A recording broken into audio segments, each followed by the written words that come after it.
ব্যবস্থা নিয়েছে রাজ্য সরকার। এবার পরিবেশ বান্ধব কচুরিপানা ব্যবহার শুরু হলো মুর্শিদাবাদে। এই প্রথম কচুরিপানা ব্যবহার করে বিভিন্ন তৈরি করা হচ্ছে ব্যাগ সহ বিভিন্ন দ্রব্য। আমরা একটু দেখার চেষ্টা করব যে সমস্ত স্বয়ম্বর গোষ্ঠীর মহিলারা এই সমস্ত দ্রব্য বানাচ্ছেন, তারা কিভাবে বানাচ্ছেন এবং কেন কচুরিপানা ব্যবহার করা হচ্ছে।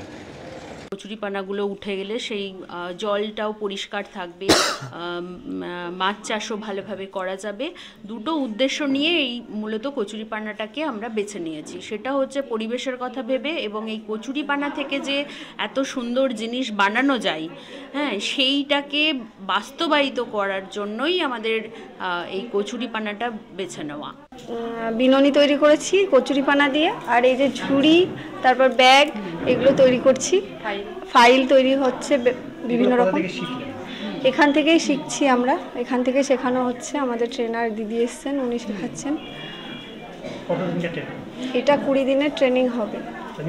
হ্যাঁ, আগে হয়তো সেইভাবে এত ভালোভাবে প্রশিক্ষণ হয়নি, টুকিটাকি হয়তো আমরা সবাই একটু একটু কাজ শিখেছিলাম, এই আর কি।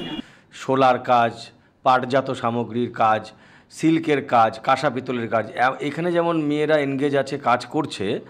আমাদের ওই WBSRLM আনন্দধারা প্রজেক্টস থেকে এবং উৎকর্ষ বাংলা প্রজেক্টস থেকে, সরকারের তরফ থেকে যা কিছু সুবিধা আছে, আমরা চেষ্টা করছি মুর্শিদাবাদ জেলার স্বনির্ভর দলের মেয়েদেরকে নতুন নতুন ট্রেডে প্রশিক্ষণ দেওয়া এবং নতুন নতুন ট্রেডে কাজ শেখানো। বিভিন্ন শপিং মলে এবার প্লাস্টিকের ব্যবহার শেষ।